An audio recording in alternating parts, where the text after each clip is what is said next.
Welcome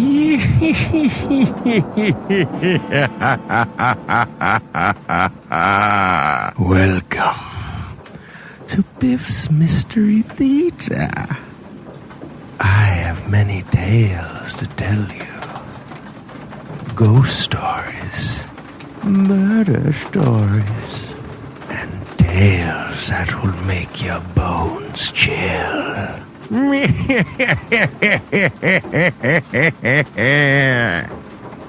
Join me, won't you? For Theater of the Mind, where you always have the best seat in the house.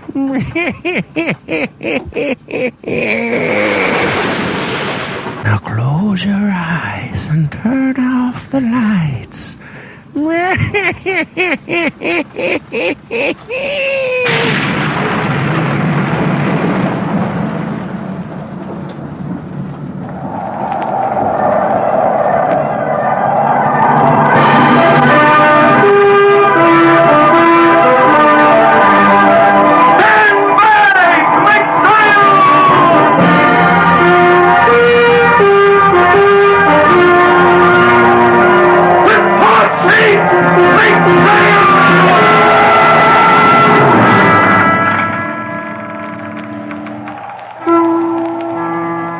Log entry, the ketch Scarlet Queen.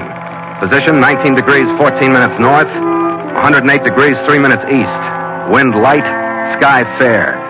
Remarks, cleared port of Haiphong, French Indochina, 9 a.m. after unlocked movement of vessel. Reason for move, the courtship of Anna May Lamour.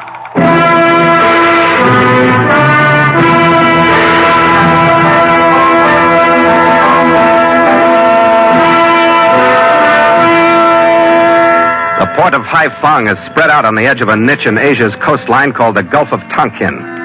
It's 100 miles south of the designated border between China and French Indochina.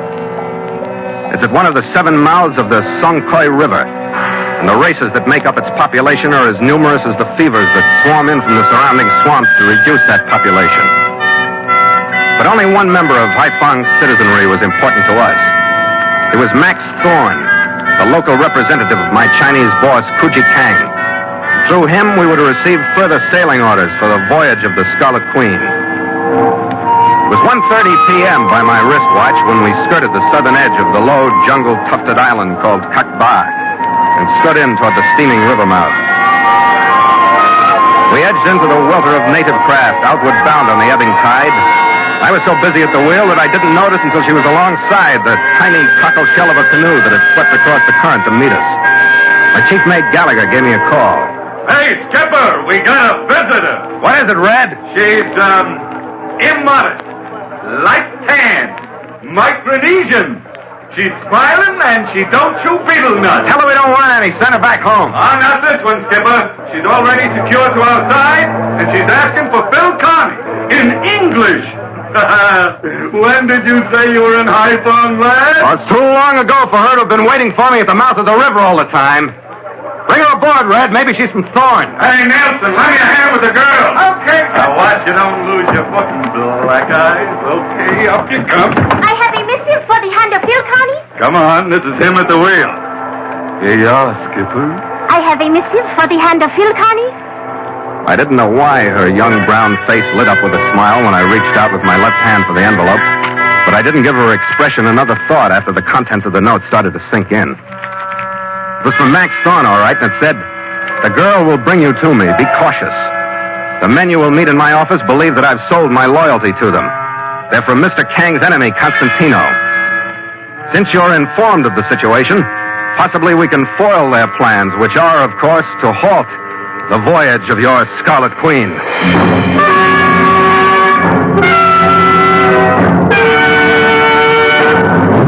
So Mutual continues The Voyage of the Scarlet Queen, written by Gil Dowd and Bob Tallman, and starring Elliott Lewis.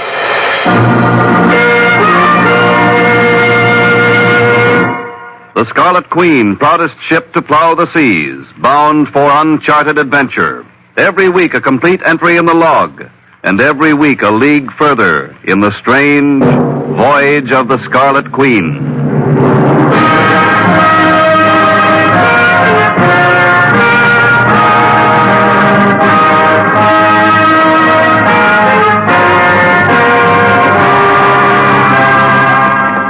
girl led Gallagher and me to a two-story building a few blocks up from the waterfront in the commercial section and left us in front of a narrow doorway.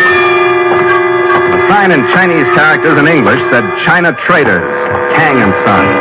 The arrow under it motioned us up a narrow stairway to the second floor. Remembering at all times to be your own sweet, smiling self, mate? After you, Skipper. After you. Mr. Max Thorne? I'm Max Thorne, and you're Captain Connie. That's right. This is my chief mate, Mr. Gallagher. Your hand, Captain. Yeah. I'm both happy and proud with your arrival. Come in, gentlemen. I want you to meet some old friends of mine. This is Mr. Cabot Beacon. Captain Connie's ship is from the States, Cabot. You three should find much in common. Good afternoon, gentlemen. And this is Martin Pine. I take it you're in the trade, Captain. Yeah, we're looking it over. After the cloak of secrecy Thorne here assumed upon receiving word of your impending arrival, we expected you and your crew to be, at least, buccaneers. Sorry to disappoint you, Beacon. Working men always do. Well, Thorne, I know you'd planned to spend the rest of the afternoon with the captain and his mate, but I hope you don't mind if we hold you to your promise of giving us an estimate on our shipment of rubber. Why, no. Business before pleasure. Yes, of course. So if you don't mind, Captain, we can have our visit later. Yeah, sure, Thorne. Go ahead. We've got some ship business to take care of ourselves. Maybe we'll drop by tomorrow. Good. I'm sorry, Captain, but you know how it... Yeah, well, don't worry about us, Thorne. We got plenty of time. This isn't my style, Skipper.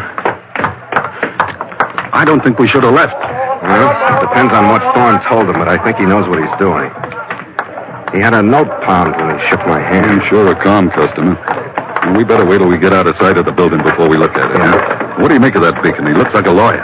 There's no beachcomber, Red. No, sure. The Constantino men are getting smarter the closer we get to Kang's $10 million prize. All except one. Who? Don't look now, but he thinks he's tailing us. That's getting closer to my style. Which one is it? I don't know. I haven't seen him. Oh, I'm awful lucky to have a skipper like you. You're such fun. No, I mean it, Red. He's got to be there. Come on, we'll turn here and heave to in the lee of this building and wait. It's the only way that friendly little huddle up there makes any sense. Haiphong Harbor's big. Beacon and Pine want to know where the Queen is moored, so they're in the office when we get there. They cut the meeting short, and one of them tails us back to the ship. Doesn't that make sense? If one of them follows us around the corner, then it'll make sense. But Gallagher was rubbing his knuckles sort of hopefully when he said it. It was Pine. He swung around the corner and stopped. As though he just remembered something he was supposed to have brought with him. He never did get back after it.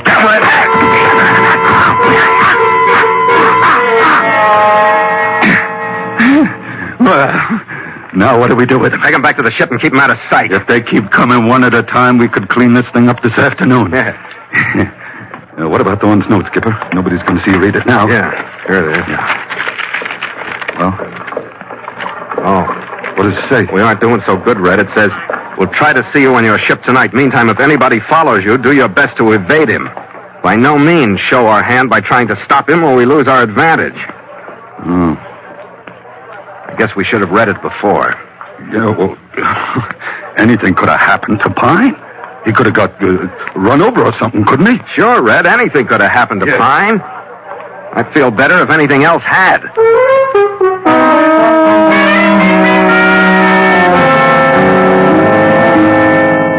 We cleaned Pine up a little, held him like he was intoxicated in an erect position between us, and trundled him to the Queen. I thought that one twist, like reading the note after we'd had our way with Pine, would be enough for one day, even in Haiphong. The one at the ship was of a different type, but it was just as startling. Hey, what's all that, Skipper? The afterdeck of the Queen looked like a Chinese junk on laundry day. Lines were run helter-skelter across the cockpit and back, and they were loaded with underwear, socks, dungarees, and all of it was mine. Gallagher took Pine forward to lock him up in the forepeak. My temper and I went to the cabin. What are you doing here? Oh, Philcani! You return with eye of somber fire. What is all this? A cloud on your face dimmed instantly my beaming looks. I became your menial. What's that stuff doing out on deck? It is too dry. That isn't the way I keep my ship. How do you think that looks from shore? It must look most clean. That is a great distinction of lowly lords. The book said that. What book? Of a man of your race, with the extensive naming of Robert Louis Stevenson. The book also has extensive naming of the South Seas, a footnote to history. And you read it? From it alone, save a missionary teacher, I learned to read and speak the English. That is why I speak so alluringly. Yeah, I noticed. Now, about this washing and stuff, who sent you to do it? My own volition.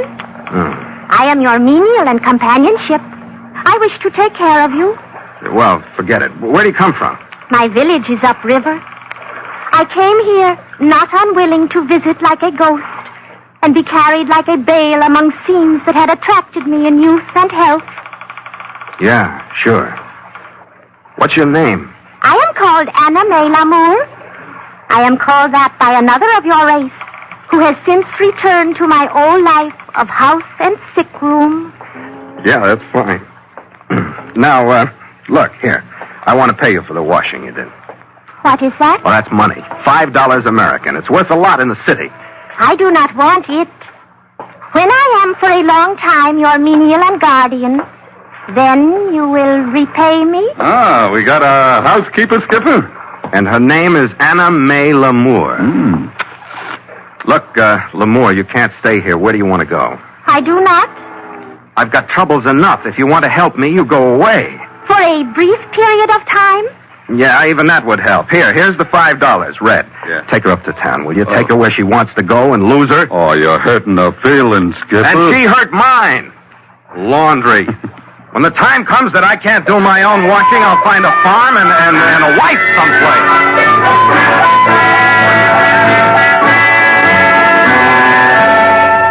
I cleared the mess off the deck and went back into the cabin to worry about my major problem. I knew that the orders I was supposed to get from Thorne were to be directions that would lead to a meeting with Kang himself. But the next port, whatever it was probably the most important one on the voyage. When Gallagher came back without Lamour, we worried together about whether we'd foul the deal by jumping Pine. We worried until 9 that night. Then we heaved 2 sighs of relief and stopped. Thorne came into the cabin. He looked excited and nervous. Oh, Captain Carney, what happened with Pine? Pine? Well, we were either too cautious or not cautious enough. We caught him tailing us before we read your note. Now, sit down. Oh, believe me, gentlemen, our situation was on the verge of complete collapse. Luckily, I was able to contact a friend of mine with the local police who told Cabot that Pine had been arrested for drunkenness and violence. We'll have to cooperate more closely from now on. From now on? Can't we clean this up and get out of here? Didn't you bring the orders from Kang? The verbal orders he gave me a few days ago when he was here, yes. The sealed envelope, I'm sorry, but it was too risky. I think I can get that to you tomorrow. You understand? Well, what about the verbal orders? Listen closely. There are a number of addresses. At 437 Napoleon Road, there's diving equipment. You ought to pick it up. Diving equipment, huh? 437, I got it. At 488 Abelard, there are 3 boxes for you. They're marked paint stores, but they actually carry dynamite.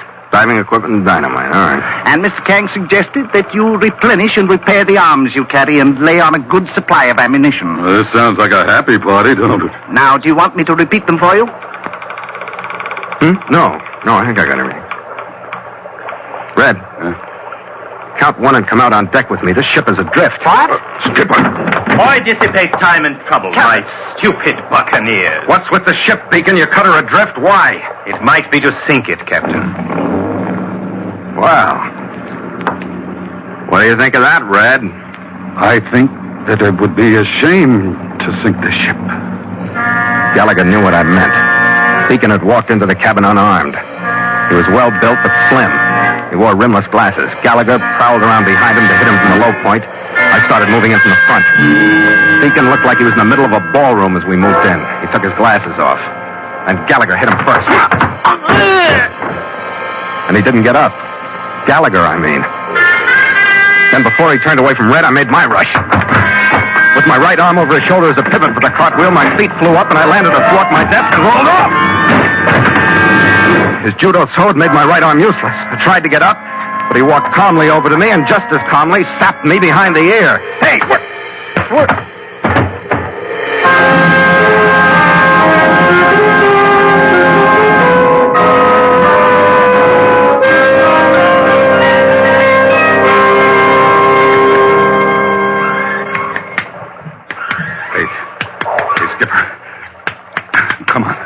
on, wake up. Come on, Skipper. Come on. All right, lay off, Red. My head aches. Yeah, I wouldn't wonder. I never saw anybody slugged as many times as you were in one night. On me, he didn't use the sap. Huh? But that don't mean he didn't hit me. Right there. Ow. Between my neck and my shoulder. And when he got through, I couldn't move my arms. What's that guy got, Skipper? Brains, Red. And a good judo teacher someplace. Ooh. They moved the ship. Where are we? We're up one of the Sonkoy channels, moored to a mud bank in a blasted jungle. Beacon brought some Indians aboard to bring us around. Our crew? Oh, they're locked in the focus room, but I think they're all right. Yeah. Thorne? We got troubles enough of our own, Skipper. They kill him, Red? Oh, after that double cross? I don't know, Skipper, but it was a dark trip, and he isn't here, is he? Where's Beacon? He left right after we got here. In Pine, they found him, too. All they left to watch us is a whole blasted tribe of Indians squatting all over the deck. Listen to him. I wonder what that is. Beacon and his crew coming back, or those cannibals have got their stew pot boiling for us. Take your choice. Bill, Connie, I am come with solace and aid. L'Amour. Oh, no. Never mind, Skipper. Say something to her. Bill, Connie, Yes, L'Amour. I am as before your menial and guardian. You wish to reward me? Can you get us out of here, L'Amour? Only you, Phil, Connie. Hey, wait a minute. I have looked forth with enticing eyes at the leader of the guards. He accepts you as my charge. If you will but accept me as your menial and comradeship, he will allow us to vanish together. What are you waiting for, Skipper? All right, L'Amour. With the memory that I wash your clothes and yet now save your life, Yes, L'Amour. you owe me great debt. I return forthwith your $5. Come, my lord, we will vanish.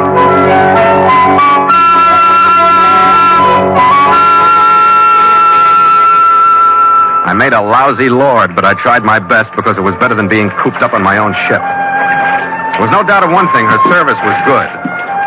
We got into a narrow dugout canoe. She paddled us a few miles downstream. When we beached, I could make out the faint trace of a road leading through the jungle. Like magic, a wagon pulled out of the brush. There was a short, chattering conversation between L'Amour and the driver, who looked at me appraisingly, then nodded. She and I got into the wagon and left.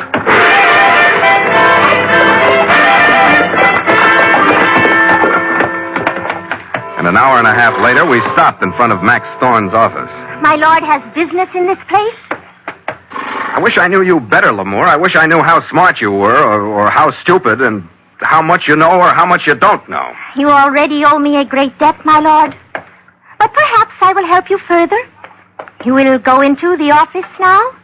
I will, Okay, L'Amour. Anything you say. The experts have said that the native mind is simple but impenetrable. At that point, I wasn't sure of the first half, but I was convinced of the second. I waited outside the office door for a half a dozen breaths, listening. There was no sound, and there wasn't any light coming from under the door when I bent down to look. It was unlocked. I pushed it open suddenly, jumped back to hug the wall, and waited some more. Then I walked in. Found the light switch and snapped it on. No one was there, but someone had been. The place had been torn to pieces. I didn't go to much trouble in my own search for the sealed envelope Thorne had told me about. The one who'd searched before me had done about all there was to do. I fumbled through some of the junk that had been dumped from the desk drawers. I was just moving toward an overturned file cabinet when I heard the floor creak under a shoe behind me. Following an out-thrust automatic into the room was Cabot Beacon. And following him, more alive than I was Max Thorne. Well, Captain, you've gone to a lot of trouble here in the office looking for a non-existent sealed envelope. Wait a minute, Thorne. Whose side are you on? To be quite candid, I found the Constantino money irresistible. I had no idea he was so interested in Kang's $10 million secret. He threw his money away on you. In a sense, I agree with you, Kearney. You were stupid to trust that girl, Thorne. But as our arrival must reveal to you, Captain Kearney, there are also informers working against her. We haven't failed yet, nor are we likely to. What have you gained, Beacon? What was this fancy double cross you were passing around? That was my idea, Kearney. And rather good, I think. You're overeducated, Beacon. Sufficiently, Carney. Is it possible that you don't know what Constantino wants? Know what he wants? I've been bucking him all the way from San Francisco for what he wants. I don't know where Kang's prize is, so there's no way you can sweat it out of me. It's like this, Captain. My orders from Constantino were only to stop you, so that he will have time to plan new strategies while Kang finds someone to take your place. You are stopped. Your ship, hidden in the jungle, will stay there to be dismantled and scuttled. Yes, but there is one way out, Captain. Yeah, I know. The one you took, Thorne. You don't need to bother with it. You're an odd man, Carney. I'm a bad loser. When somebody outsmarts me, I never get rid of the urge to kick him around. I'd kill you the first time either one of you turned your back on me. You're really quite picturesque, Carney, aren't you? Yes, it's too bad you feel that way, Carney. Yeah, I know. I lost a lot of friends, though. Don't try anything, Carney. Where are you going? Let him go, Thorne. But on his first attempt at anything, shoot him. Don't worry about me. Just feel like moving around. Feel free to do anything you like, Carney. Thanks. What I'm really doing is holding your attention like Thorne held mine while you were slipping the moorings on the Scarlet Queen. So somebody can sneak up behind you. I did overestimate you, didn't I? Ah, it isn't that. You're just too intelligent to fall for an old gag like that. Even when it isn't a gag. This one, Lamore, I'll take Thorne. Don't react, Thorne. It's a stupid... They didn't believe me even when I shouted at her. I had more respect for Beacon's judo than for the .45, but he went down like a dead man under her blow, and I had Thorne off balance from the surprise. He pulled the trigger twice in desperation, but the slugs just chipped the ceiling. He relaxed when I hit him and lay next to Beacon. I looked at Lamore. She was leaning on her war club, leaning over Beacon. It was only a stake from the wagon, but the stealth of her movement up the stairs, across the hall, and into the room had been pure, beautiful savagery. This one is no longer dangerous? You clubbed him well, Lamore. He's entirely drained of danger. I have been your salvation again. Have I indeed not, my lord? Yeah, I'm afraid you have, Lamore. You would have reached quickly the end of your span of years if I had not arrived so vigorously. But I have a feeling of concern lest I cannot always arrive. What do you mean? I have brought to you yet your constant ally before me. Wait a minute. You don't mean you've brought Gallagher? Quit shoving, will you? I'm getting there as fast as I can. Red! Skipper! Hey, Skipper, what's going on? Who's that? Beacon and Thorne? Yeah. How'd you get here, Red? Well, it seems I got a friend in that tribe, too, but he's old and ugly, and he don't talk like yours does. How'd you come, Red? I'm the Queen. The Queen? Yeah. Right after you left, the Indians hoisted anchor, and we come around. She's lying in her berth now. She all right? Oh, nothing worse than a few tree branches fouling her rigging. I'm telling you, Red, this one has I been... looked forth with enticing eyes upon the leader. Yeah, I know. You talked them into bringing the ship around. Indeed, I did just that. Mm-hmm. When you are prepared and rested and ready for travel, we will proceed to your ship. Okay. You heard what the boss said, Gallagher? Boss? I thought she was your slave. Things have changed, mate. Things have changed.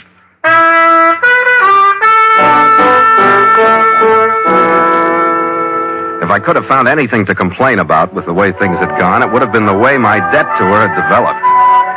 That, the fact that there had to be a payoff, and the fond look in her eye that gave me a hint of what kind of a payoff it would be. She held my left wrist with a new, possessive touch all the way to the ship.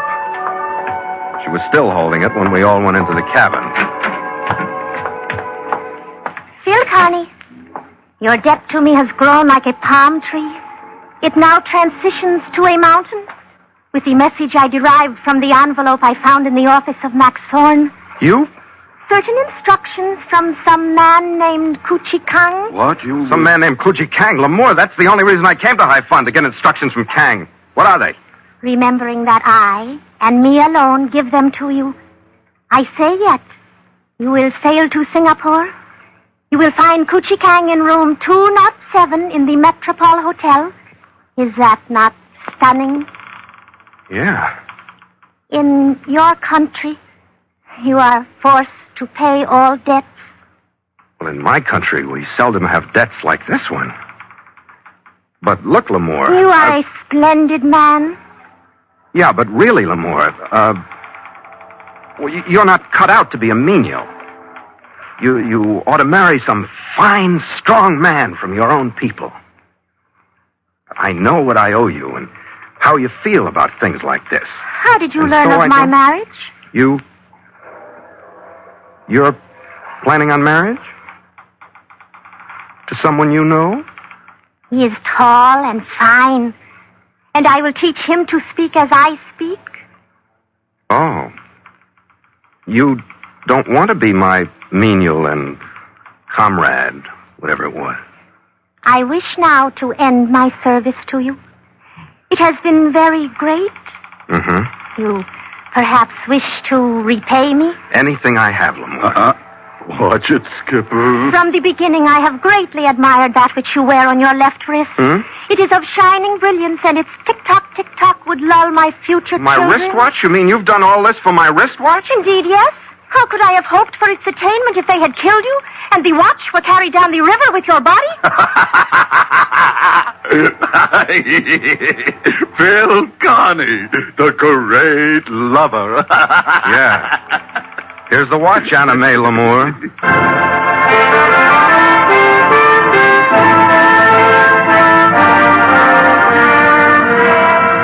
By 9 the next morning, we'd cast off and threaded our way through the downriver traffic. We picked up the deep water swell and the breath of the trades when we skirted the southern rim of Kakba. Stand by to make sail! The men were glad to feel a fresh breeze after the listless heat of Haiphong. They scrambled to their stations to hurry us out where the winds were even fresher and cooler. Port sheet, make sail! A big sweep of the mainsail unfolded, filled, pulled the mast over into a bow to the power of wind and sail. The jump sheets, men! Smartly now! The jibs ran out. A big mizzen boom swung over my head. And the Scarlet Queen fought at the water of Tonkin Bay with her bow and left it churned and beaten in her wake. Is she all right, Skipper? Sail's right, Reg. Good. Stay like this all the way to Singapore, and I'd like it. So we're finally going to meet you both. That's the word. I got a few things to say to him myself. You'll like him, Reg. Yeah, I'd better. After what I've been through for him. Huh? Don't you like your work, Red? Well, I was just thinking. What's going to happen when we run into something like that Haiphong rat race, and you don't have a watch to make some poor little Indian girl think you're worth saving? I felt that one coming, Red. And you, afraid you were breaking her heart. Oh, you better have a drink, Skipper. Yeah, for my injured male vanity, huh? After you, mate, after you.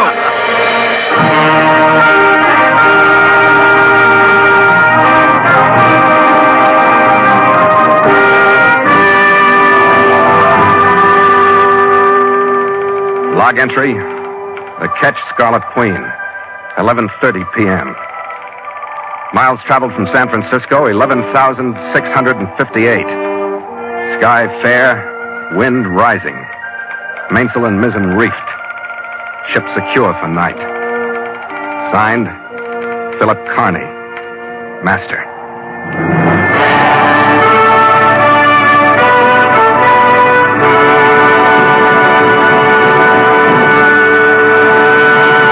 The Voyage of the Scarlet Queen has come to you through the worldwide facilities of the United States Armed Forces Radio and Television Service.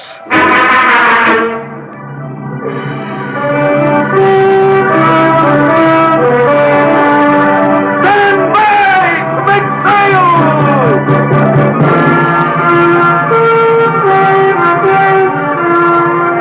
With starboard sheet, make sail!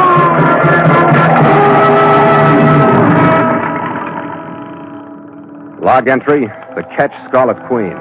Position, 3 degrees 7 minutes north, 104 degrees 2 minutes east.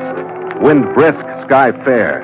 Remarks, departed Singapore after altercation with Deputy Public Prosecutor. Reason for incident, shore leave and the unhappy wife.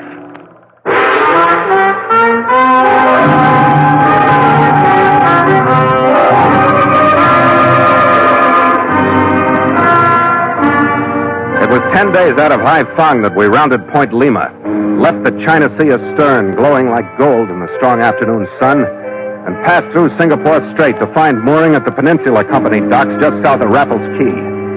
My chief mate Gallagher and I left the ship as soon as she was secure and hailed a cab. Hotel Metropole, Charlie.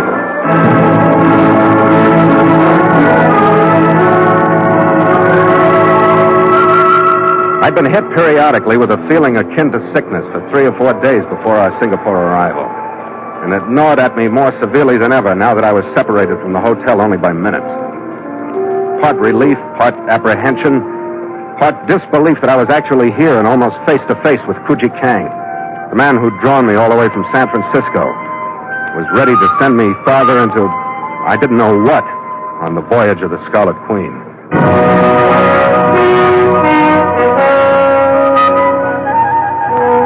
As we walked through the lobby of the Metropole, I had the feeling that I and I alone had ever been in a situation just like this. I wondered if I looked as conspicuous as I felt, and whether the little British desk clerk caught the shake in my voice as I told him to phone Kang's room. I wondered if he was smiling at the strain even I could feel in the way I looked at him as he came back from the switchboard. The Honorable Kuji Kang is in, and he will see you. After everything, after sweating and bleeding for over 13,000 miles, and after fighting and killing, after giving up and starting it all over again. That's how I was notified of my final success. As if I'd dropped in from the next hotel. The Honorable Kuji Kang is in, and he will see you. That's what the man said.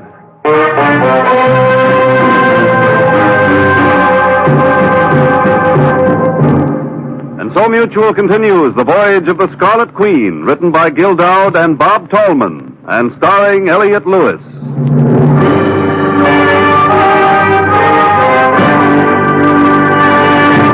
The Scarlet Queen, proudest ship to plow the seas, bound for uncharted adventure.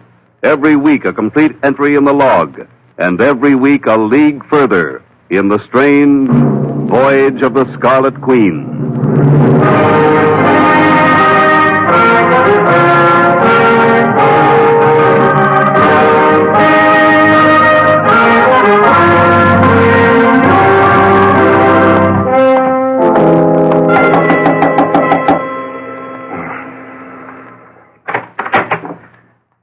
Philip. Hello, Kang. Philip, my son. How are you, Kang? Now, I am all right, Philip. You are here. Oh, Red, I'd like to have you meet Kuji Kang. This is Mr. Gallagher, my chief mate. How do you do? It is my honor, Mr. Gallagher. Thanks, Mr. Kang. Thanks very much. It's been a long time, Kang. Now that we're here and we found you and everything. It's a whale of a letdown, sir. It's a little hard to believe. Of course. I am filled with the same feelings. So, I have collected on the table here as American an assortment of liquor as I was able to find in Singapore. This bottle, for example, they tell me it is called corn squeezings in certain sections of your country. Kang, you're wonderful. White mule. Please, help yourself. You'll have a drink with us, Kang? I believe it is better that I die in ignorance of the effects of corn in this particular form. I have here my wine, and my spirit will be the same. An important drink, Kang. It is indeed. Therefore, one before which we should hesitate not one instant. Philip? Red? Skipper? And now, Philip, I would like to speak to you in privacy for a few minutes. You would not mind, Mr. Gallagher? Oh, no, it's all right with me, sir. Yeah, with a spread like this, it ought to be. We will rejoin you shortly. In the meantime, I'm expecting 2 other guests, Mr. and Mrs. Harry Marlowe. Should they arrive, please introduce yourself and give them my welcome. Yes, sir. In here, Philip? Yeah, sure. Philip, my son, the pride I feel for you fills my heart, and it must overflow. Thank you, Kang. Although you must have felt from time to time that my hand gave you little but negligence, please know that from the beginning of the voyage of the Scarlet Queen in San Francisco, I have been aware of your constant courage, the difficulties that faced you, your progress. My daughter herself at least partially described to you the value of the treasure after which you have been sailing, and which has been the basis for all the attacks upon you. That's right, sir. Constantino has not yet, and I fear will not until the last moment, halt his efforts to gain the treasure for himself. His goal is personal profit. Mine, I say simply, is to recover the treasure for my country to which it is of untold value. Because in it are relics from each of the dynasties from centuries B.C. to the most recent. As you have been told, there are 2 ivory tablets from the first or yin. As he talked, I felt myself filling with the same sense of urgency that had taken me when I originally signed with him in Shanghai almost 2 years before. From the course of Xiao and Qin. Maybe it was a type of hypnotism. Earned from the temples of Tang. Maybe it was that through his great personality, the magic of China's past actually reached through and held me. Which is now an area covered by the... Whatever it was, I knew again as I'd known before that it was something more than my signature on a Chinese contract that kept me sailing under his charter. The Valley of the Way may be followed. Maybe Jason felt the same kind of pull in his search for the Golden Fleece. Maybe Sir Galahad after the Holy Grail. I would have believed anything, myth or fairy tale. But when my mind dropped back into reality, it dropped suddenly and it stayed there. So you see, Philip, my son, in the face of such value, we must maintain utmost caution. To do so, I must ask you to discharge your first officer, Mr. Gallagher. Kang, discharge Gallagher? Remember, my son, he was in the employ of Constantino when he signed on with you in San Francisco. He was under a cloud of suspicion in Honolulu and Kobe. Oh, I know it, Kang, but things have changed. I'd trust that guy with my life. I've done it. Could it not be, my son, that he would do his utmost to save your life until the treasure was placed aboard your Scarlet Queen? We'll talk about it no longer at this time. I have sent for a man in whom I have the greatest faith, Harry Marlowe. He is an unmatched navigator. He knows the Celebes Sea as he knows his own body. I had hoped to see him beside you on the decks of the Scarlet Queen. I don't know, Kang. This is awful tough. But she's still your ship. We will talk no longer about it. You will meet him now, at any rate. I have but a word of fatherly warning. His wife, Jean. Huh? Poor Marlowe's excellence is based upon the niceties of celestial navigation, I fear, and not upon the niceties of the so-called celestial bliss demanded by a woman like Jean. She is, in short, a huntress. Shall we go? I knew what he meant when we saw them. Harry Marlowe is the porky type. He forced his clothes at the points of constriction oozing out over his belt and his collar. The wife, Jean, was a true night-blooming type, her hair blonde, verging on platinum. Her clothes were filled correctly. I saw how easily she herded her husband and the others to one corner of the room, me into another. I've heard so much about you from Kang. I feel as though I know you very well. He warned me against you. Warned you? Yes. He said you're the type that wives leave husbands for. And now I believe him. Just between you and me, Phil. Can you blame me for wanting to? Once in a while? I don't blame anybody for anything. Believe me, you show great promise. But don't you think you'd better move outside the family circle? We could be careful, couldn't we? That's exactly what I am, being gorgeous. I don't want any trouble now. Perhaps I was mistaken in you. I'm a little surprised at myself. But thanks for the compliment, anyway. You're entirely welcome. Schoolboy.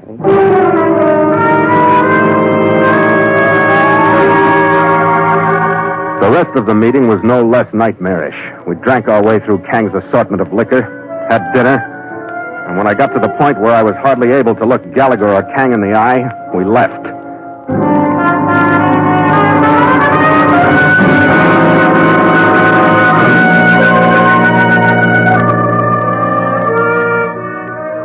The next 3 days should have been the best period of the voyage.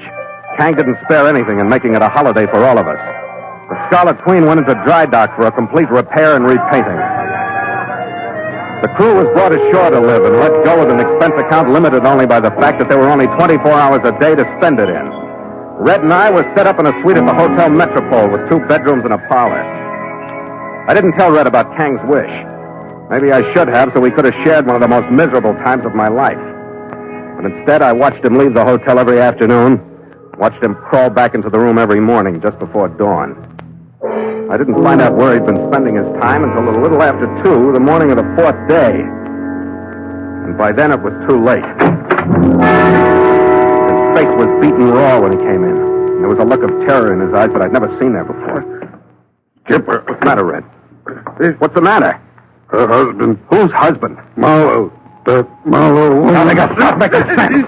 Sit down. Is that who you've been mixed up with? Yeah. You picked a great one, Red. Anybody but his wife. So Marlowe showed up. What happened? I don't know, Skipper. I don't know, but he's dead. Red. I don't know, Skipper. So help me. But he's shot. All right, what happened?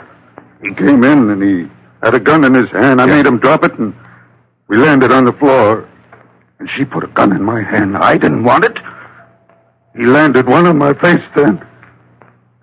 I was kind of groggy for a second and then there was the shot. Okay, Red.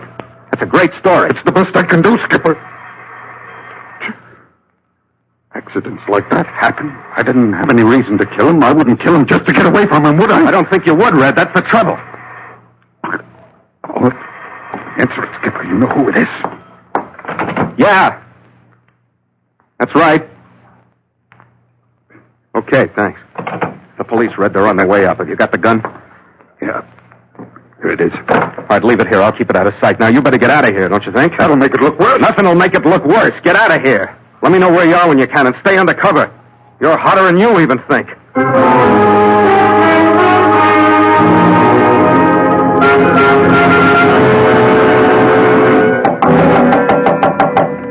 on in. Inspector Edwards, Deputy Public Prosecutor's Office. Your name, please? Philip Carney. What's the occasion? What do you want? Your chief officer, Mr. Gallagher, is to be held for prosecution. The charge to be murder. Oh, you're crazy. Mr. Gallagher was discovered in a rather indelicate situation by Mr. Harry Marlowe, the husband of the woman sharing that situation. Do I make myself clear? Yeah, it has a familiar ring, so... Naturally, there was a spurt of jealous anger from Marlowe, a bit of defensive action from Gallagher, a scuffle, a shot, and Mr. Marlowe was dead. Self-defense? If Gallagher were dead and Marlowe alive, yes. Self-defense and justifiable homicide under the unwritten law. It would be so much simpler for all of us if that were the situation, wouldn't it? Manslaughter. Possibly. A 5-year minimum sentence in the Federated Malay States. But I'd like to think that it was premeditated. Oh, not a chance, Edwards. I've known Gallagher for a long time. Long enough to know he wouldn't use a gun to get away from a wronged husband. So, where's your motive? We both know there was an excellent motive, don't we, Mr. Carney? What do you mean, Edwards?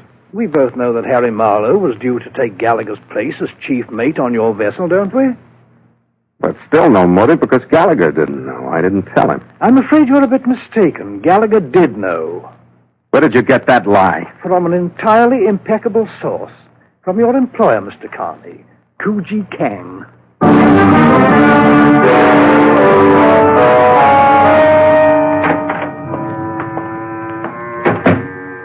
Kang? Kang, you still awake? Yes, Philip. I have been waiting for you. Sit down, my boy. I need some help, Kang. You've heard about everything, I guess. I just want to know one thing. Did you tell Gallagher that Marlowe was going to sail with me? You should be able to answer that yourself, Philip. You didn't, did you? The police told me he knew. I'm afraid he did. I'm afraid Marlowe himself told him. Why? Marlowe came here tonight. He was most incensed. He was convinced that his wife involved herself only to keep him from making the trip with you. She had threatened that if he went, she would transfer her affections to the man whose place he took. He left here to explain her insincerity to Mr. Gallagher. He was going to tell him everything. When did she make that threat, Kang? The evening after you met them? Yeah. She's a great little woman. Perhaps she merely knows men's weakness. Maybe that's it, Kang. Maybe that's it.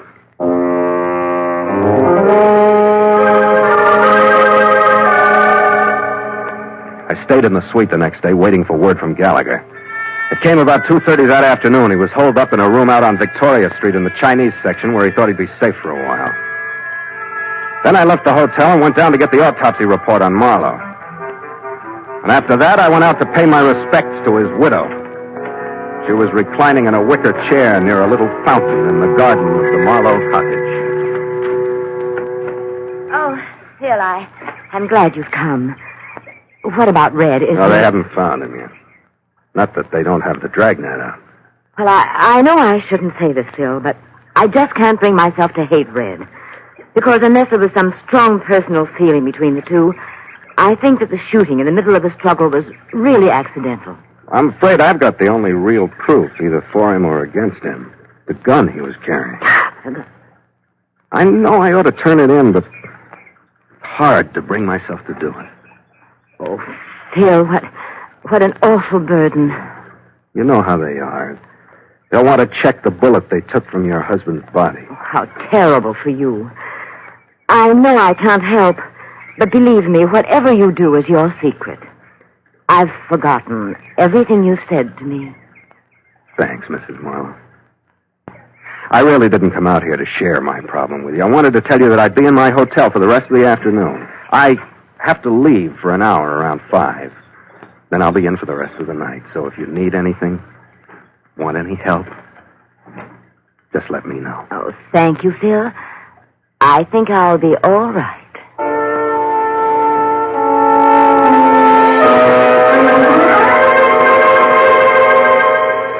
When I left her, I had 2 hours to arrange the biggest gamble of the voyage. The odds were 2-1 against me.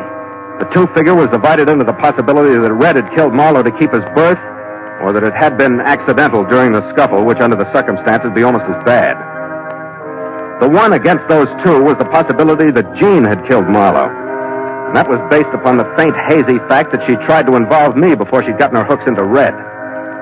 It was weak, but I'd caught 100-pound shark on 50-pound test line. All I could do was try. I grabbed a cab out to Victoria Street and found Red huddled in a ratty room about the size of the Queen's paint locker. What's doing, Skipper? I don't know, Red. Oh, nice place you got here. Yeah. And don't think I haven't been kicking myself around it once in a while. I'll give you a hand next time around. Red, tell me one thing. Did you know there was talk of giving Marlowe your berth on the Queen? My berth? What's the matter, Skipper? Why'd you want to give him my berth? Okay, that's all I wanted to hear, Red. What's the matter, Skipper? Haven't I been all right in that you berth? have, Red. I didn't want to give him your berth. Now shut up, will you? Drop it. Well, Marlowe didn't say anything about it when he came in, huh? No, he didn't say anything. How about the woman? Something about too late. It didn't make any difference if he left or not. That's when he rushed me. Yeah. Okay, Red, come on. We're going to gamble. On what? On whether she knocked him off or it was all... Oh. I hope you don't mind, gentlemen. Hello, Edward. Did you have any reason to lure me here, Carney? No, you can go anytime you want. Then you've become dreadfully careless and an outstandingly simple accessory. You see the gun, gentlemen? We'll leave now. Oh, wait a minute, Edward. You said you liked premeditated murder instead of manslaughter. Would you be willing to give us an hour and a half? I most certainly would not. Then I guess we'll have to resist arrest, Edwards. We can't go with you. Be reasonable, gentlemen. I have to take you. Then you shouldn't have come alone. There we are, Red. One of us will get you, Edwards. Take your choice. You're my choice, Carney. It wasn't foolhardiness. It was desperation. We had to get out of there. We separated, putting him between us. He started backing toward a wall. I wasted 2 breaths and glanced at Red. He started to rush and stopped. Edward's eye swung his way for an instant, and I landed prone in front of him and rolled into him. His shot gouged the floor inches away from me, and Red hit him from behind. Between us, we quieted him down. We shoved a gag in his mouth, trussed him up with our belts. And when we left, there were 2 of us on the wrong side of the Singapore law.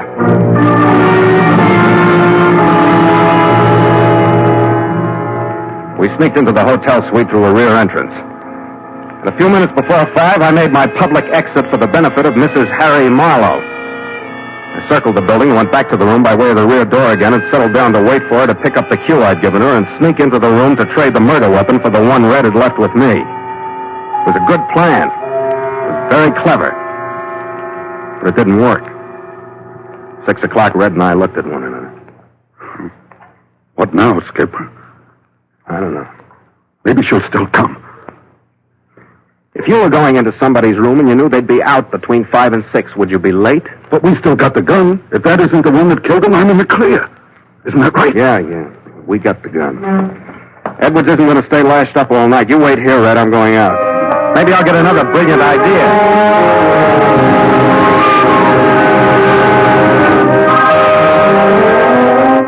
But that particular Singapore night didn't seem to be the one for brilliant ideas. I didn't dare go out through the lobby. I slipped out the back, started toward the Marlowe cottage. But with every step, it became more obvious that there was no purpose in going anyplace. If she'd held to her story through my bluff, there was no way I could jar her off of it. I got a half a block away, and the weight of the situation stopped me. Without a better answer for Marlowe's murder than the one they had already, there was no way for me to turn. With the Edwards thing, I was in as deeply as Red. That meant Malay state's law. That led to jungle prisons. No, I couldn't see it. I turned around and headed for the front entrance to the Metropole with my mind made up to go to Kang. Ask him to take care of the crew, keep his eyes closed, while Red and I tried to make it out of the city. To wherever we could get. A scattering of early diners was strolling towards the hotel, and like during my first visit to the hotel, but at the other extreme, I wondered if I looked as obvious as I felt. I hugged the shrubbery at the edge of the wide sidewalk, and I'd almost reached the doorway when a whisper stopped me. Phil. Stopped my feet, my heart, and my mind. Phil, I want to talk to you. Hello, Jean. What are you doing here? I've been waiting for you. Come into the garden with me.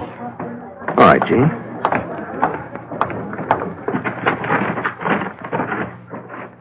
What do you want? You expected me to come to your room, didn't you? Yes, I did. You expected me to bring this gun and leave it there, didn't you? But it was a trap, wasn't it? What do you want, Jean? I came to kill you. Because that stupid Gallagher gave you that gun instead of throwing it away like I told him to. And you're the only one who can prove that he didn't kill Harry Marlowe. You got the autopsy report. You know they took the bullet from his body. And that it won't check with Red's gun. That's right. But it won't do you any good to kill me, Jean. How long have you been here? I've been waiting since 5. Then you don't know that Inspector Edwards is at your house now waiting for you. You're lying. He isn't there. Give me the gun, Jean. No, you're lying. Gallagher has been cleared. He's down on the ship now. You're lying to keep me from killing you. Backing up. Settle down. You're lying. Settle down or I'll take the gun away from you. And then where'll you be? You want me to take you home, Jean? No. Edwards, he's there. Take me to your room. You can help me out of this. Sure, gorgeous. We can help you out of this. Now drop the gun before I break your arm.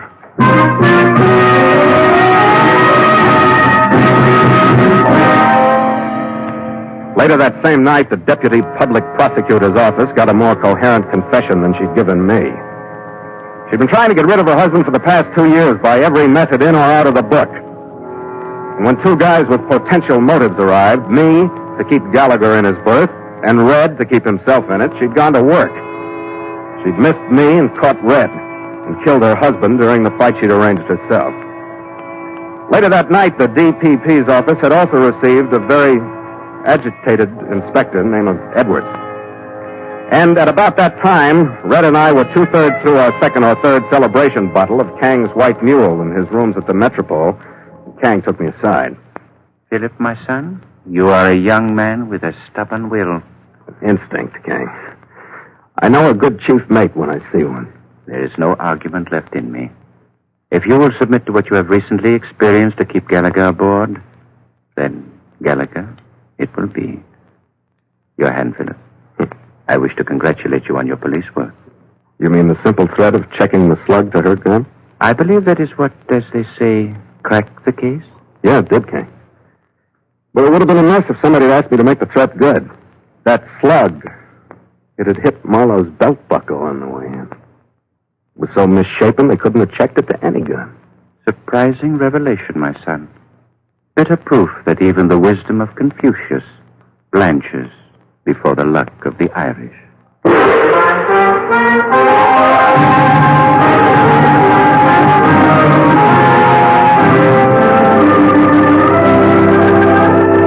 By 9 the next morning, we'd slipped out through the islands that fill Singapore harbor. And as we headed into Main Strait, we picked up the trades, whistling down toward the equator. Stand by to make sail! The Queen looked like the cover girl on a dollar yachting magazine in her new paint and her new varnish. The new hemp in her running rigging was stiff in the crew's hands. Starboard sheet! Make sail! expanse of the mainsail crackled into the breeze, and the streak of sunlight on the shining mainmast glistened and moved as the tall spar leaned a little under the wind. To the ship, chief man! Madly now!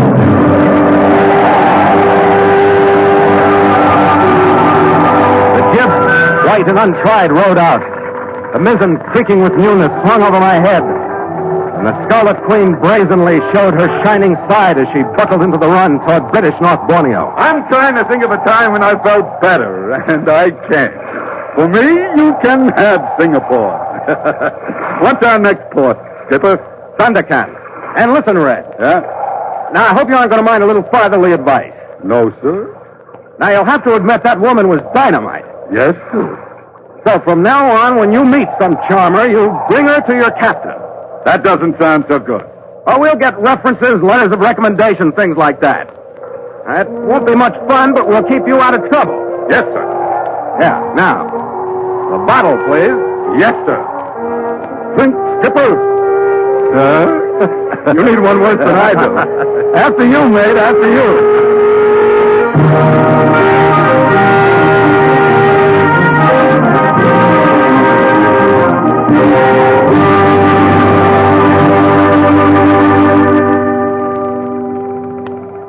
Log entry for Catch Scarlet Queen, 5:30 p.m. Miles traveled from San Francisco, 13,463. Sky fair, wind rising. Mainsail and mizzen reefed. Ship secure for night. Signed, Philip Carney, Master.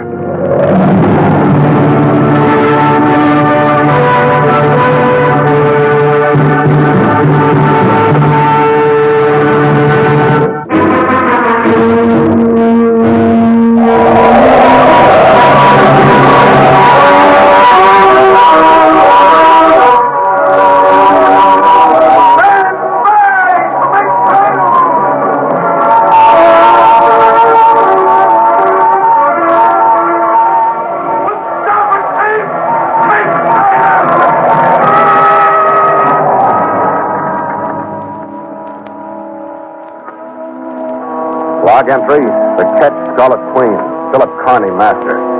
Position 6 degrees 5 minutes north, 118 degrees 30 minutes east. Wind light, sky fair. Remarks, cleared port of Sandakan, British North Borneo, after departure threatened by outside complications. Reason for trouble, the fat trader and the sword from Apo Kajan.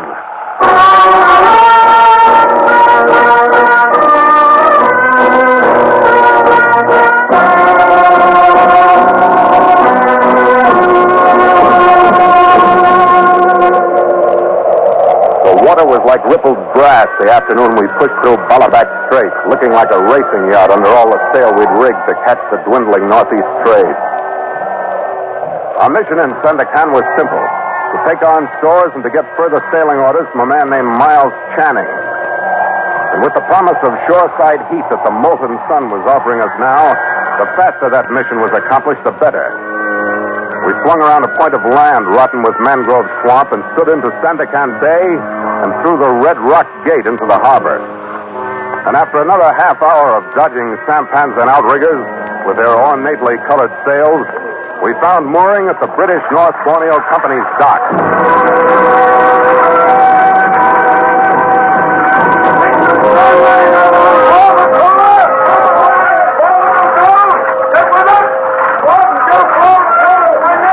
I'd never seen Miles Channing before, but I assumed that he was the slight, white-shirted man who stood on the dock while we came alongside and walked to a position abreast of me to give me a hail. Which one's the skipper? I am. Are you Channing? Not on your life. I'm Gilly. I just stepped into the opening he left in the office. Channing was killed last night. What's the story? I don't know. Nobody heard of a Dyak coming this far hunting heads for 50 years. That's what it looks like, because that's the part of him they took.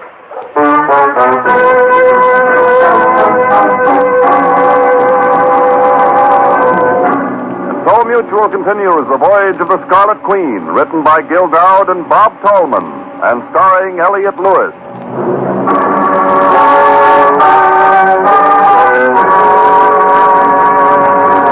The Scarlet Scarlet Queen, proudest ship to plow the seas, bound for uncharted adventure. Every week a complete entry in the log, and every week a league further in the strange voyage of the Scarlet Queen.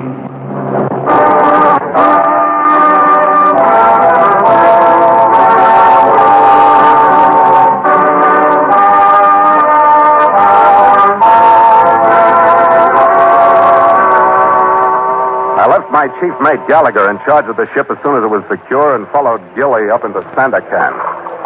We paralleled the waterfront, passing through the welter of races that make up the population and their living places, as varied as the type as the people. At the end of one street, there was a pier jutting out into the bay, bordered on each side by a fringe of oriental booths, open-air markets, and small tin-roof frame buildings. To one of these last, Gilly led me. And hanging out over the door was a sign that was by this time familiar to me. China Traders, Tang and Son.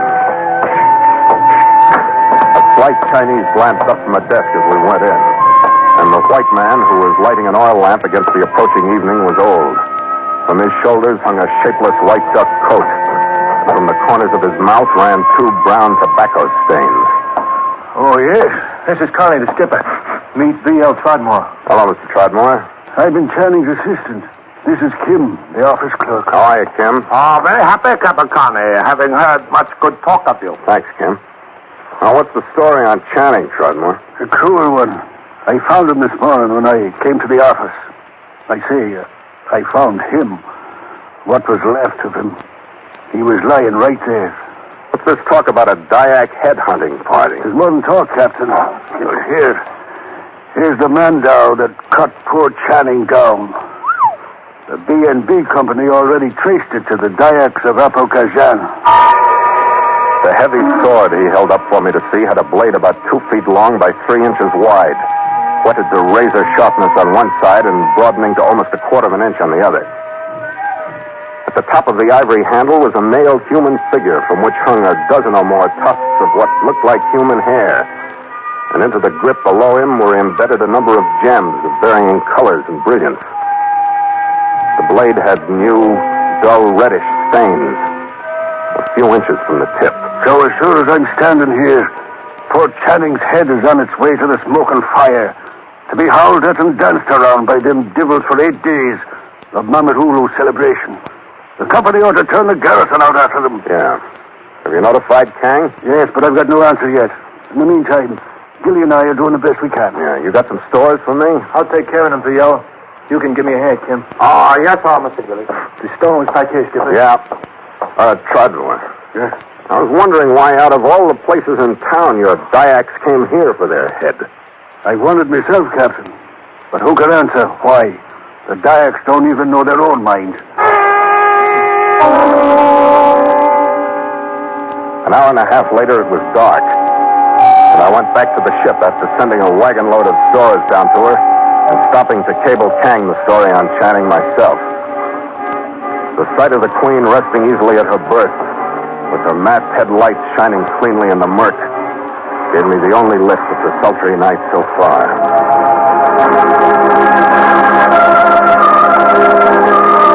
Nielsen was standing gangway watch, and he grinned at me as I came aboard. Muggy night, Captain. Yeah.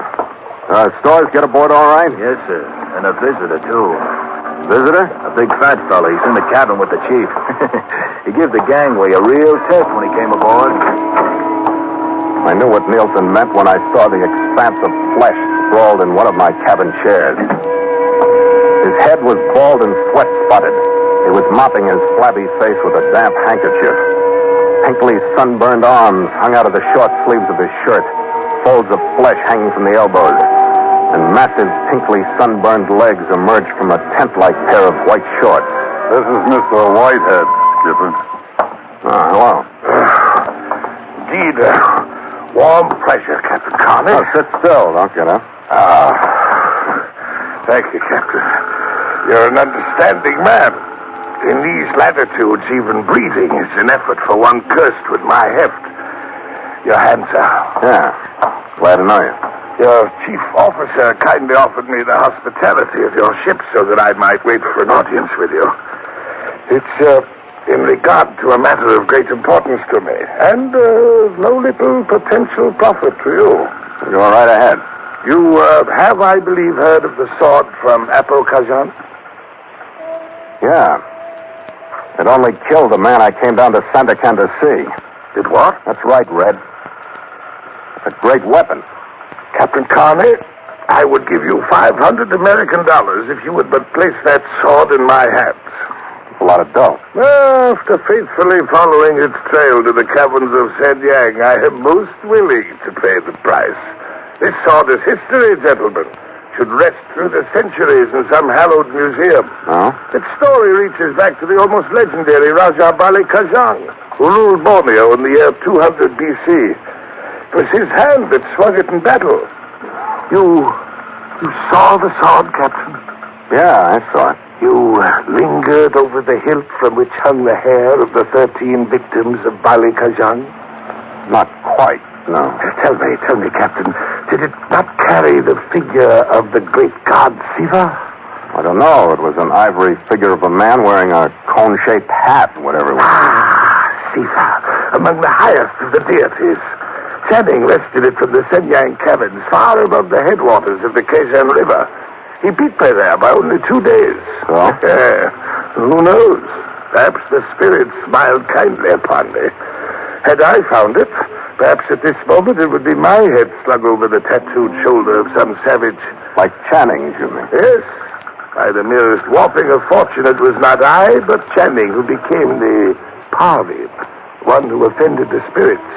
They followed and killed him to right the wrong. And since the sword had acquired his evilness, they left it. But the curse has not decreased its value to us in the least. Well, gentlemen? Red? Sounds like an easy fight to me. Okay, Whitehead.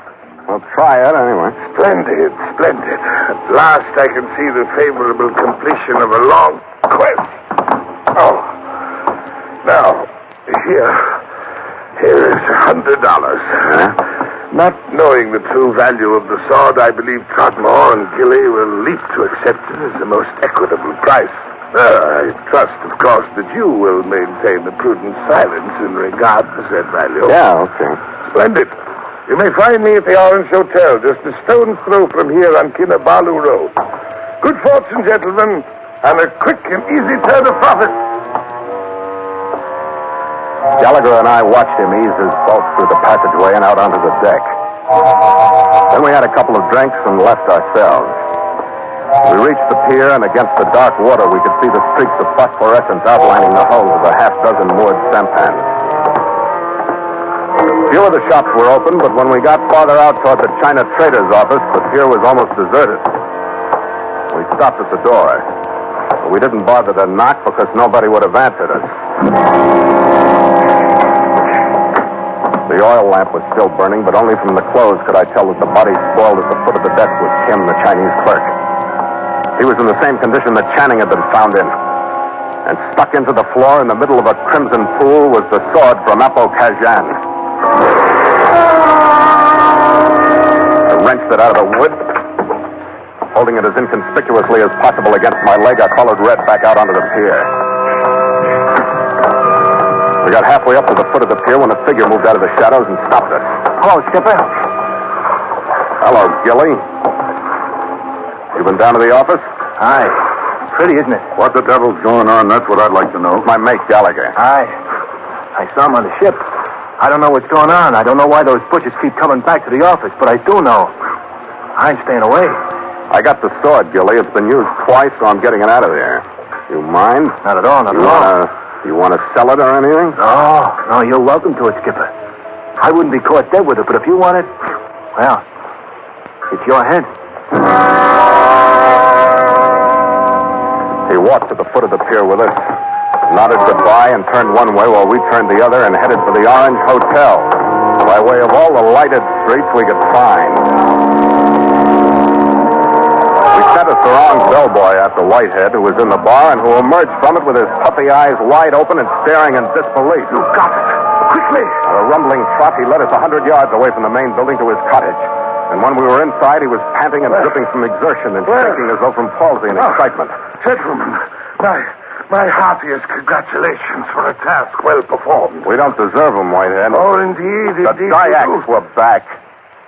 I'm sure I misunderstood you, Captain. I don't think so. They collected another head. Kim, the Chinese clerk at the office. Mr. Gallagher, surely the captain jests. No, not this time. And the blasted sword was sticking on the floor beside him. By Jove. Most extraordinary thing. You saw no one on the pier? Just Gilly. He wouldn't take even one of your $100. He said, take the sword and welcome. Oh, here's your money. You're an honest man, Captain. Had Gilly been informed, it would have been a far different story. What is danger, gentlemen? What is $100? 5,000?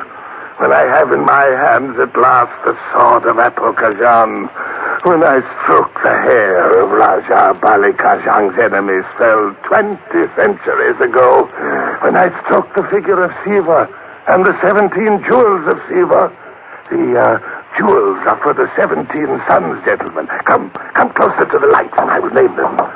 You really do know that sword, don't you? It has been my very life, Captain. See here. The shining one. The diamond for the first son, Ki Balalanka. The ruddy one, the ruby for the second, Ki Balalankasyan. The pure one, the pearl for... No, it cannot be. What's the matter? No, not now. Hey, what? It cannot be. Hey, what? It cannot be. He started with hysteria and worked through it toward insanity. His first swing with the sword shattered some glasses off the table. His eyes blazed. The sweat poured from him. He mumbled incoherently, then he flung the sword in continual arc from one side to the other. He hit a chair from the top and it fell in two neatly divided pieces. The table went the same way. Then he stopped. You've tricked me. This is not the sword of Apokhajan. Watch it, skip. Calm down, Whitehead. That's the sword that was there. You learned the truth from Throgmorton or someone else in Kang, China trader. Watch it, Skipper. But you'll not stop me now. 2 more heads credited to the Dyaks will never but little. He made his lumbering rush, and the bright steel of the blade flashed in the lights again. He'd reached the insanity, swinging the sword in mad Gallagher and I separated. Whitehead put an end to any idea we'd had of getting out by way of the doors when he moved toward it. And he made clear who his first victim would be when he moved back into the room toward me. I did what I could, which was nothing but slow him down. I picked up a bamboo table and threw it at him. It hit him, but if he jumped it, he didn't show it. His eyes glared. His great fat chest heaved and fell. And he plodded slowly towards me, the sword crossing his body. Continual slash. I was heading toward the heaviest piece of furniture in the room, a teakwood table, to try to stop him once more with that. I saw Red working his ways behind him. I tried to warn him away, but he won him. His knees hit the lower part of the fat back. Whitehead shuddered for a moment and then turned toward Gallagher. I took the chance, made the teakwood table, picked it up, moved back in, and swung it into the back of Whitehead. That man, weapon, and table landed in a heap. I followed it in, kicked the sword across the room, and turned back to Whitehead. His act was finished. He lay on the floor, one pink arm pinned under the table. It was almost a surprise when I felt for his pulse and found his heart still beating. In 10 minutes, Gallagher and I had him lashed hand and foot with everything we could find. Belts, wire torn from lamps, curtain cords, anything that would take a knot. He couldn't move an inch when we left him and headed for Trudmore's house for some answers.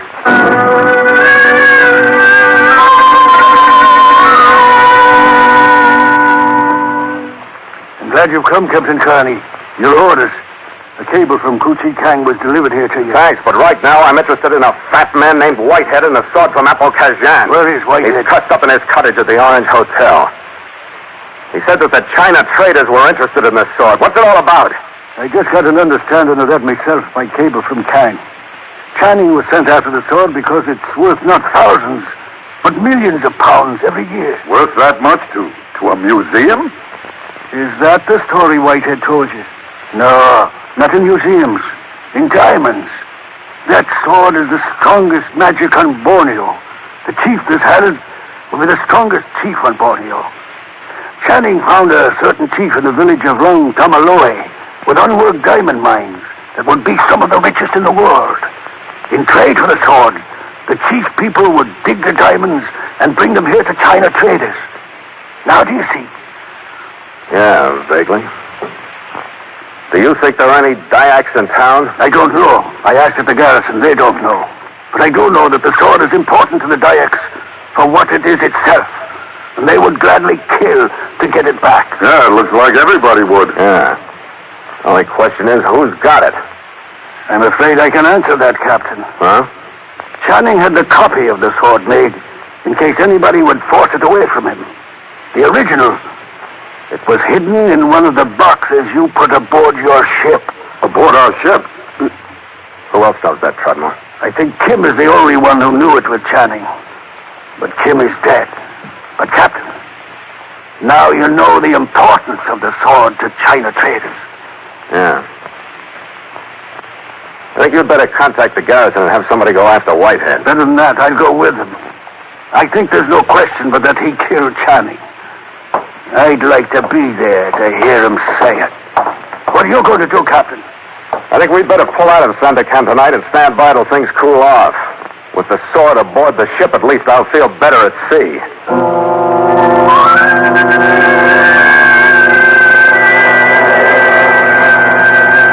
It was about 2 hours before dawn when we left Trotmore and headed back to the ship. On the way down, I tried to remember what we had in the way of tides and currents in Sandakan Harbor. By the time we reached our dock, I decided that there was no reason that we couldn't cast off right away and at least get started away from this place before daylight. First thing that changed my mind was the fact that the gangway watch wasn't at his station. We ran into the second when we walked into the cabin. It was Gilly. He was lying on his back, but there was nothing Dyak about the way he'd gone out. His eyes stared deadly upward, and between them was a carefully placed bullet hole. The third reason moved heavily out of a corner with an automatic clutched in his pudgy hand.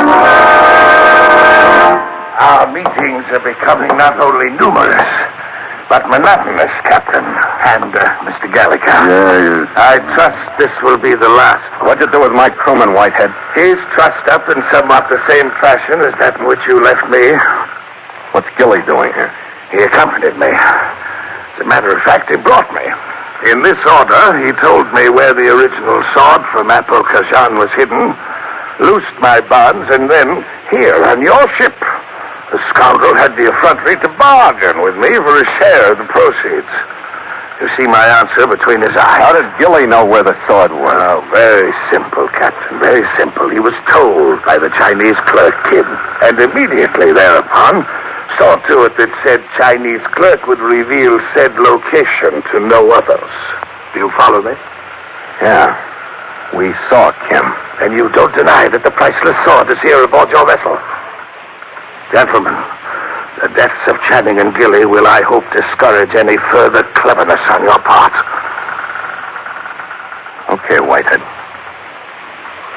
Where'd you store those stores, Red? You mean it, Skipper? Yeah, I mean it. Okay, Skipper. It's all here in the gun locker. £1 million a year. Drag it out and we'll go through it. Red pulled the crates and boxes out of the locker and I started opening them. Under the watchful gun, dumping the contents on the deck. Whitehead wouldn't have had to bother with the automatic because I wanted to find the sword as badly as he did. I wanted to give it to him, watch him leave, and wipe my hands of the whole thing. It was there, all right. It showed up in a long box of new spring steel grappling hooks. As far as I could see, it was exactly similar to the other one.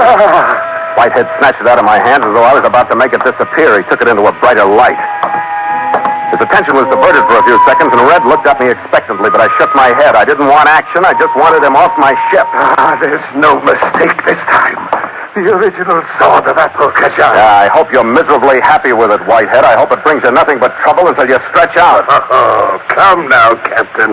I must say that's an odd way to compliment my final success. Quite the final one, Whitehead. Trotmore! Well, Trotmore, welcome aboard. Come right in. Whitehead will first drop his gun while I have a steady sight on his fat spine. Then we'll talk about freedom, Whitehead. Damn it. How the devil did you happen to show up, Trotmore? I've been here. I came right away when I found his cottage empty. I'm a trader myself. I waited until he had the sword in his hands. I know that freedom will now bring a good price from the fat one. How much, Whitehead? If I let you take your sword and leave the ship? I have 500 pounds with me. Well, if that's all, then it has to be enough. Mr. Tadmor, you're a reasonable man. You'll have but to reach into my hip pocket for my wallet. My part of the transaction is fulfilled.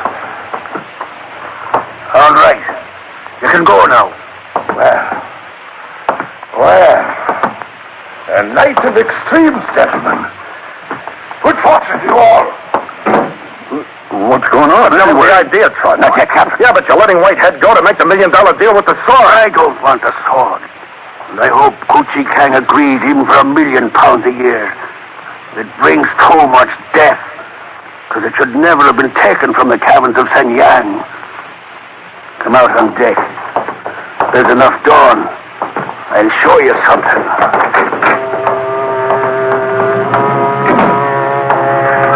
The soggy day was barely lighting the sky to the east when we stopped on deck. The harbor had not yet come to life. The pier was deserted. Trodmore held up a gnarled hand and pointed. Whitehead. Watch well where he goes. There was enough gray brightness to see Whitehead's fat figure walking shoreward near the foot of the pier. He reached the end of it. There was a small depression in the ground to his right. He faltered, stopped, started back. And that's when Trodmore's word rang with truth. A swarm of dark figures surged out of the depression. Bright blades glittered gone. The swarm scattered and disappeared, and we could see the shapeless mass that had been Whitehead sprawled on the ground. The sword brought death again. Who were they, Trodmore? Kenja Dayaks, down from Apokajan, to get their sword and take it back to the caverns of Shenyang, and a new head back to their compound. You said they told you at the garrison that there weren't any Kenja Dayaks in town. Garrison doesn't know everything, Captain. The Dayaks do, huh? What do you mean? They knew just when and where to meet Whitehead, and you knew just when and where they would meet. Yeah. You couldn't have passed a word along to them, could you? I could have. Communication is pretty fast in Borneo. And the Kenja Dayaks and I shared the problem. Their sword and death in my office. I could have. And I think he cheated me. I don't think there's much over 300 pounds in this wallet.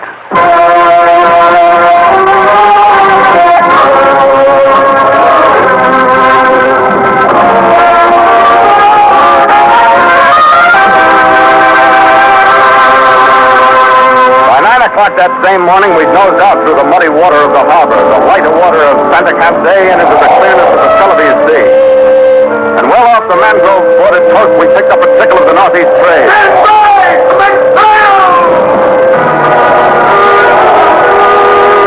The crew, bare to the waist, moved to their stations, shining wet in the humid heat.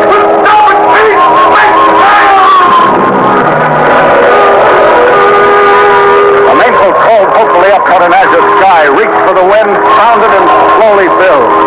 The starboard rail leaned down toward the cooling water. To the good seat, man! Slowly now! The ship, white as snow, was out. The mizzen went lazily to work in the light breeze, and the Scarlet Queen stood out in her easy, rocky motion towards the Macassar Straits and the port of Macassar and the Celebes below. That's the best we can do with what's blowing down to us, Skipper. Not much wind, Red, but we got all the ocean in the world and all the time in the world, so who cares? You sound so carefree, Skipper. What's gotten into you? I was thinking of how lucky we were not to have a diamond mine loading us down with a few $1 million a year. Yeah, that'd be worse than being married. High finance is a terrible thing. Yeah. You get big in the middle from sitting and small in the head from worry. And look at us. Yeah, nothing to worry about but wind, which is pretty close to nothing. And show me an office man that can dangle his toes in the Celebes Sea during working hours. All this just because we don't have a diamond mine, Skipper? Uh-huh. I have to admit, it's a gruesome thought. Yeah, I guess it is. Well, let's forget it. Drink, Skipper? If I only had somebody to tilt the bottle for. After you, mate. After you.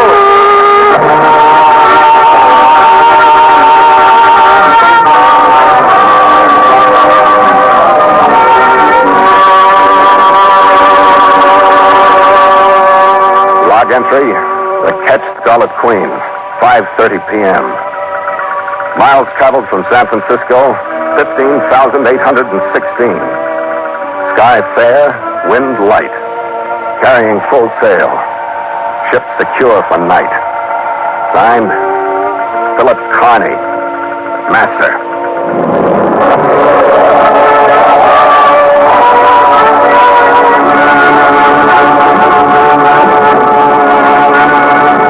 Mutual invites you to sail into further adventure on the Voyage of the Scarlet.